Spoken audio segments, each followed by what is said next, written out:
and Mrs. Smith. Good morning. Did you have a good drive up?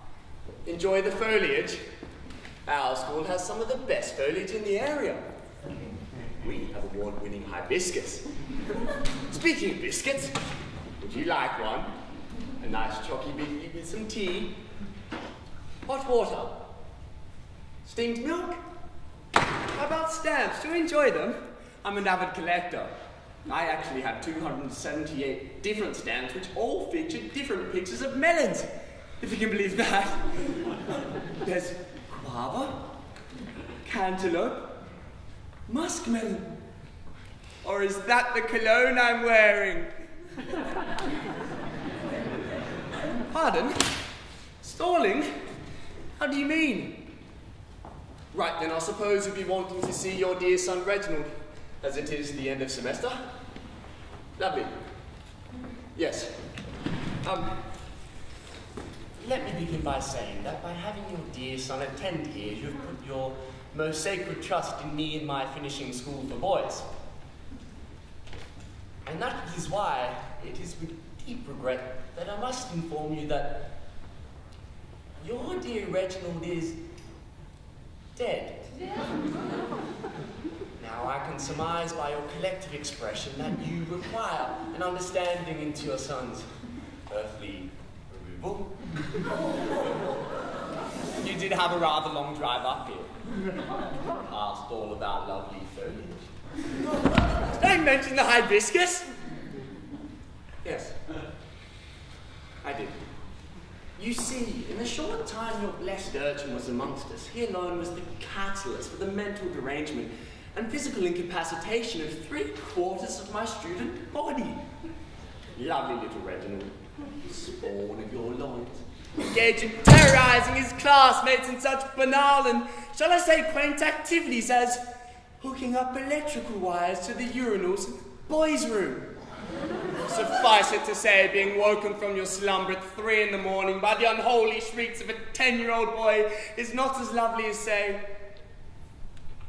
eating a ripe piece of watermelon with a bit of brown sugar. Then there was the time Reginald put gunpowder in the cricket balls. I should point out here, Mr. and Mrs. Smith, that your son did receive an A in chemistry before his untimely dismissal.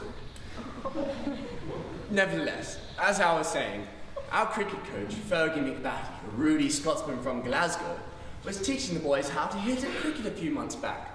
When he asked for a ball, Reggie, in an uncharacteristic show of pupil obsequiousness, offered to get him one. I'll relate the rest of the story to you as Mr. McBatty told me from his hospital bed a few months back. The poor man had his facial hair and hair burnt off in a blast. And let's be honest, Mr. McBatty was not the best looking of fellow, what with his bushy eyebrows and beard being a welcome cover over his orangutangian features. So there I was, teaching me 9 o'clock cricket class for wheel on edge, volunteers to give me a ball. And mind you, I was mighty suspicious of the young lad, what with Edge pooing his usual crankies and whatnot. Nevertheless, I decided I cut the lad a break. Thus was my fatal error. I tossed the ball into the air and struck it with all me might. And mind you, I'm no dandy. But when me bat hit that the range spear, it cracked like a board splitting across an rodeo clown's noggin. Gunpowder exploded all over me face, and me eyebrows and hair were singed off in a way bet of a second. Thanks be to Wattle, patron saint of cricket, that it didn't actually hurt too much, but I just looked like a circus freak, what me bored noggin shining like a new Rolls Royce. I'll think you to keep Reggie far away from Fergie McBatty in the cricket field from now on. I can't afford another tenderising from the little whippersnapper. And so myself being the main target of your son's sadistic ministrations, I found myself one bright autumn morning at the bedside of the deranged top we all know. Nude. Once loved. I remember fondly the time he hung my under-trousers from the flagpole. Oh, and what a treat it was the time he burned me in effigy, right as my annual parent-teacher meeting was ending. Oh, Reggie, that was a very funny one. I remembered all of these things as I stared down at your son's slumbering cherubic countenance, right before smothering him with his stuffed pony toy. What's that, Mrs. Smith? Oh, that was a present from you. Oh, it's lovely. Very realistic colouring.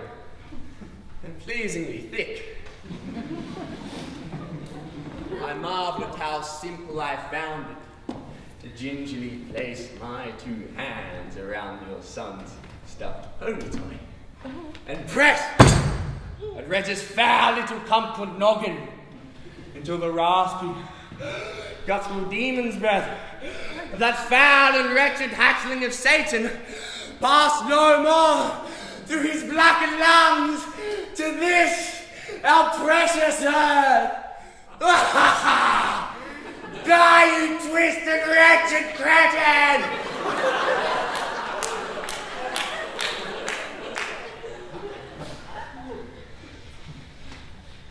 What's up, Mrs. Smith?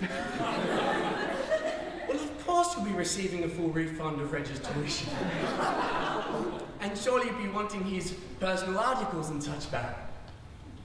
His body. Unfortunately isn't available, as the entire student body and I burned into an eminent frenzy while dancing around a fabricated maypole and scattered his ashes into the fall wind.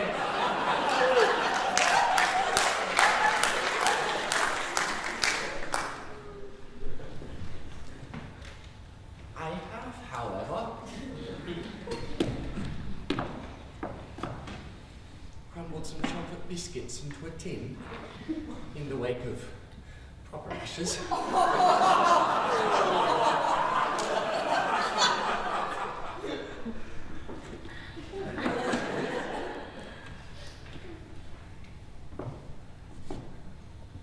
Sorry for killing your son and all.